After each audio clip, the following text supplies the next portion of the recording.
Hello and welcome to the third and possibly final garden review. This is the 2011 Car of the Year as voted by numerous automotive publications. So yeah, it's the 2011 Nissan Leaf, and this is fully charged.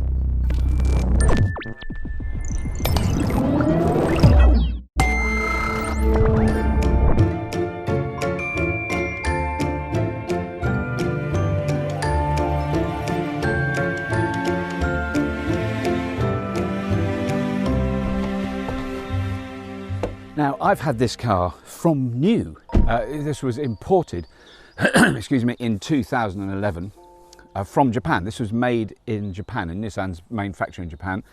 It was the first batch of Nissan Leafs to be exported from Japan. I think there were something like 400 that came to the UK around that time. And this was in fact a press car. So I had this car for as a loan car in 2011, and I went, this is brilliant, I love it. So I rang up Nissan and said, do you want to sell it? Because they were quite hard to get then. There was, you can remember 2011, virtually zero charging infrastructure. There was nothing. I plugged this into a 3-pin socket in my house. That was all I had. It took a long time to charge it.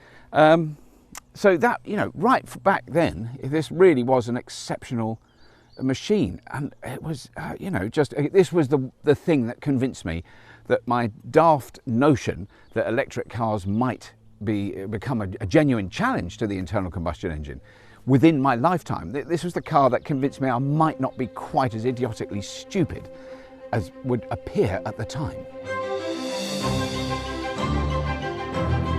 I am about to present my first drive of a car that was absolutely designed from the ground up as an electric vehicle. And it is an extraordinary piece of engineering.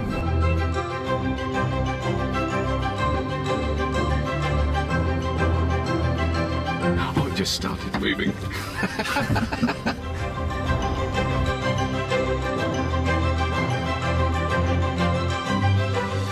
So since then, I've driven this car over 65,000 miles. The first thing I think it's important to say is nothing has ever gone wrong with it. So this is a first generation, brand new model car made by a big car maker that makes diesels and petrol engines and is really good at it, but they never made an electric car before. This was their first one, mass produced, designed from the ground up as an electric car. So it was this and the Renault Zoe with these two groundbreaking cars. They weren't converted versions of an already existing vehicle that had been a petrol car, which is basically what everyone else did at this time. The only people who did this, 3 companies you could sort of argue. Tesla, well, they were completely different. At the time you got this, you could only get the Roadster, which is like 120,000 quid, 2-seater, really cramped little sports car. The Renault Zoe and the Nissan Leaf are the first proper, built from the ground up as electric vehicles, and it makes a big difference. They're much better when cars are built as electric cars and not converted petrol ones. So this one, as you can see, it's still got the sticker. It's still got the sticker, the Car of the Year 2011. So it made a big impact in that time. The big drawback with it, which was always the case, is the range. So this is an air-cooled battery. It has no built-in cooling system. The batteries in Nissan Leafs do degrade faster, certainly in this one, than they would in a car that you bought today. I think it's a big problem that Nissan have refused to change, because all the other car manufacturers use heating and cooling the batteries. The Renault Zoe, similar car, similar price. When you plug that in and it's charging at 22 kilowatts, you hear the fans come on. This thing, you can charge it at 50 kilowatts, nothing. There's no fans because there are no fans. That, I'd say, is the downside of this car. Everything else about it, and including all the follow-on Leafs, because it basically improved and improved, have proven to be incredibly reliable, incredibly sturdy cars. Really, really well made. Everything else, not one bulb has gone in the lights, not one brake has failed, not one, that's a new wiper blade. That was expensive. That is a new wiper blade I had to get on the back. So that wore out. That was about 2 years ago I got that. But one of the things that's really special, I think, about this car, and that I really get a bit obsessed with, I admit, is how I charge it. So because you've seen the other 2 cars we drive, the Tesla Model 3 and the Kona. Those are charged in whatever way we can. At the moment, hugely by the sun. But this car, I make a special effort because the battery is not that big. It doesn't take that much electricity and we don't drive it that far ever. But in the last 4 years, since we've had a Zappi charger, this car has only been charged on solar power. So in the winter, that's slightly more complicated because I'll use whatever solar power I can to top it up, but I keep it pretty topped up. I make sure, and if there is a sunny day, then I absolutely enforce every possible kilowatt hour I can into the car. And I reckon I've done somewhere between 12 and 15,000 miles just on solar power alone, nothing else at all. And I think that is amazing. The things I've had to sort out over the years: tyres. I've had 2 punctures. So I've had to replace 2 tyres. I've actually now replaced all 4 tyres since I've had it. They're all new, so I have them swapped around. This car has never remotely broken down. One time only, and I did it on purpose. I made it run out. Oh, where's it gone then? Ah, it stopped. That's it, I've got nothing left. I've got nothing left. What a brilliant place to stop. That's it. I wanted to know what happened with an electric car when it ran out, and I'll tell you what happens: it stops. That's really all there is to it. It just stops. I want to tell you some of the really good things that Nissan did with this car right at the beginning, which a lot of other electric cars don't do, including Tesla. You plug this car in here, you can tell instantly if it's charging, because there's these 3 lights up here that light up and flash and tell you. And if it's very empty, it's only the one is doing. If it's middle full, 2 go, and when it's absolutely full, all 3 are lit.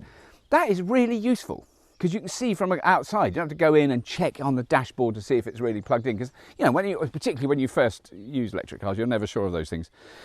One of the annoying things, this is an annoying thing, that, look, I can't open that here, so I have to go inside and do that and pull the wretched thing, and then it opens. That's bloody annoying. There's nothing on a key.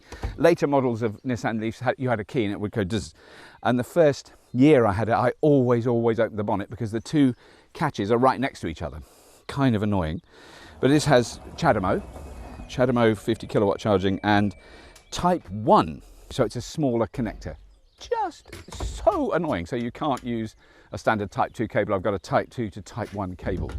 Another annoying thing, there's no light. So if it's dark, you can't see where the thing is. And later models all had lights, and most new cars have lights, which just to help you find how to charge it.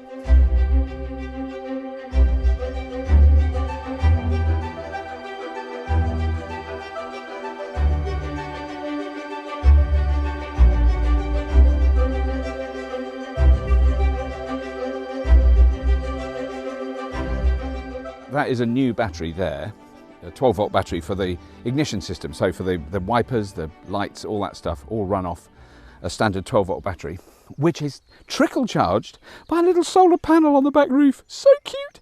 So if in the summer, you really don't have to worry about it, but that one did fizzle out, the original one, because I'd left the car for too long. There was a period of time when we didn't use it for a long time. It was sitting dormant and that did die. Sadly, my fault again. This is one of the most expensive things to keep going. That is where you put your screen wash. So, you have to do that all the time.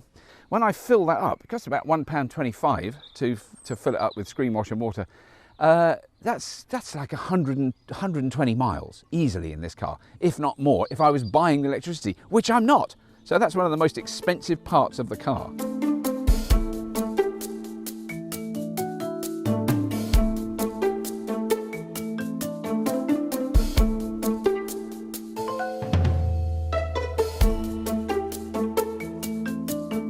Now the interior of the car is really good. It's very, very comfortable, easy to look after, easy car. We had 2 dogs until fairly recently and they trashed the interior. And we had it, the only time we've ever done it, we had it professionally cleaned. They did their best. And sadly, both those dogs have now passed away. One is buried there and the other one's buried over there. So there we go. This is also a garden dog cemetery as well as a studio now. The sat-nav is, less than brilliant, but it's worked. I've found places on it. It's of its era. One of the early episodes I made when this car first came out was I gave Carlos Ghosn.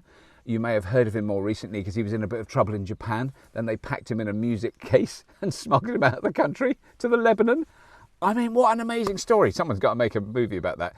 He's an extraordinary man, absolutely extraordinary man, but he was accused of embezzling huge amounts of money from Nissan or something, I don't know. But he was certainly pivotal and vitally important in the development of this vehicle.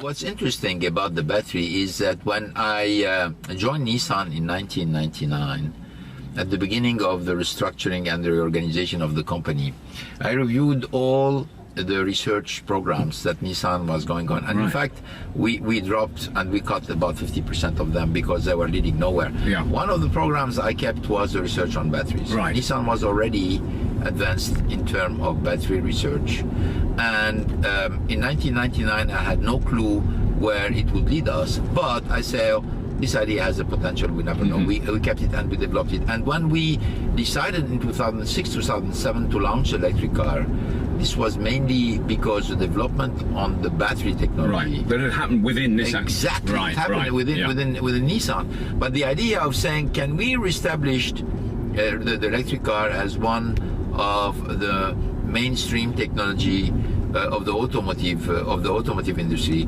was always present. Because we solved so many problems by bringing an electric car to the market.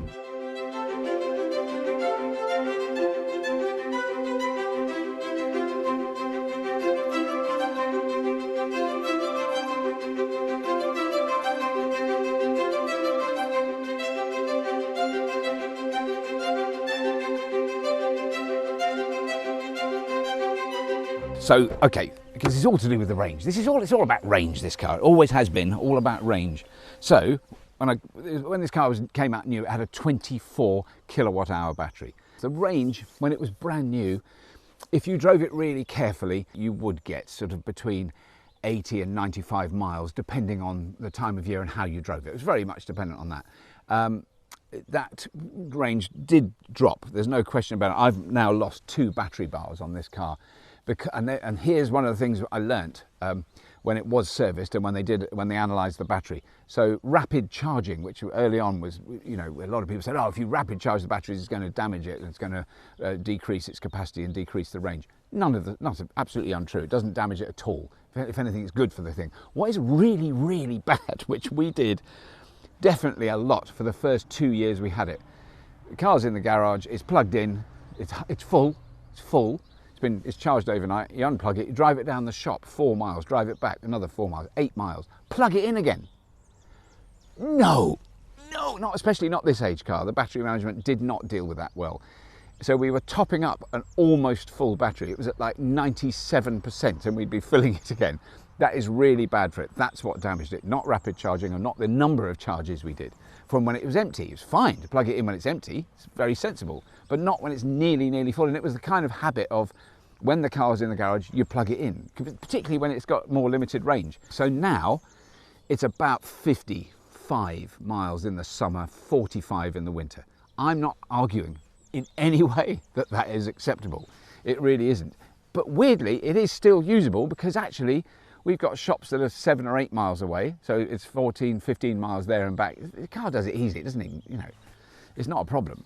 But if I was going to drive further, then it is a problem. So I drove this car to Bristol, which is 67 miles or something from here. I had to stop to charge it on a 67-mile drive, which is not good. For a long time now, I've been toying with getting a new battery for it because I've had it nearly 10 years and it cost me nothing to run now. It's such a cheap car to run. No tax, no road tax, no fuel costs, minimal service costs. It's so little, it's embarrassing. It's such a cheap car. There's no petrol car on the market, no diesel car on the market that is anywhere near as cheap as this car is now, of this age. If this was a diesel car, it would have had so many spare parts, so much servicing. It would have used so much fuel, thousands and thousands of pounds worth of fuel it will have burnt pointlessly in its clunking Victorian age steam technology engine. Anyway, in Amsterdam, there is a battery on a shelf for this car, ready and waiting for me, 40 kilowatt hours at 98% of health. Now, it would have been stripped out of, I would imagine, a crash-damaged an old other Nissan Leaf, but with a 40 kilowatt hour battery. And here's the crucial thing. That battery fits into this car like that. No trouble, no adaptation, nothing at all. It plugs straight in. So I'm really intrigued to know what range this car will have when it has a 40 kilowatt hour battery. It's not quite double the capacity that it started with, but it's pretty close. And I'm thinking, if this car has, let's say, at a conservative estimate, about 130, 140 mile range, is transform it. It will transform it. And I'm now so pleased I've kept it, because I was thinking about, well, do I sell it? You know, it's the only car I actually own. All the other cars we've got, we lease. I own this car. I've decided I'm going to keep it. It's a classic. Even though it's scratched and dented, it will become a classic. So I've just loved driving it. But it's been such a brilliantly solid, reliable car. All the disadvantages that people would worry and concern themselves about in 2010, 2011 about electric cars, they were all manifested in this vehicle. The charging infrastructure wasn't up to it. It took too long to charge. It didn't have the range. They were much too expensive. I mean, this was well over £30,000, £32,000, £33,000 new. A car that did less than 100 miles. You know, every single compromise and restriction was absolutely accurately pointed to this car. But I'm really pleased to have had this car this long now, because it does show you how long it lasts. And the batteries haven't died, they haven't kind of stopped working. It's 11 years old, it's done 65,500 miles. I can't even remember, maybe more than that. And it is incredibly reliable. It still works, it's perfectly good. You know, I can drive it. I could drive it now to Cheltenham, which is 30 miles away, and drive it back. You know, it's easy. That stuff is easy. It would be pretty empty when I got back if I did that. It's hills as well. There's definitely things wrong with it, but for 10 months of the year in this country, it is a fantastically useful, brilliant, reliable car. Anyway, that's really all I want to say about it. I'm so excited about getting a new battery in it. It is so frustrating that we can't do that now. We had booked to work out to do it at the end of April. So annoying that it isn't possible. But that's a pretty universal annoyance. Everybody's struggling with all this nonsense we're going through at the moment. So I'm not even going to mention all the normal things. You know them. I've said them many times before. Patreon, subscribe. I've mentioned them. Shouldn't have mentioned them. Forget I mentioned them. But as always, if you have been, thank you for watching.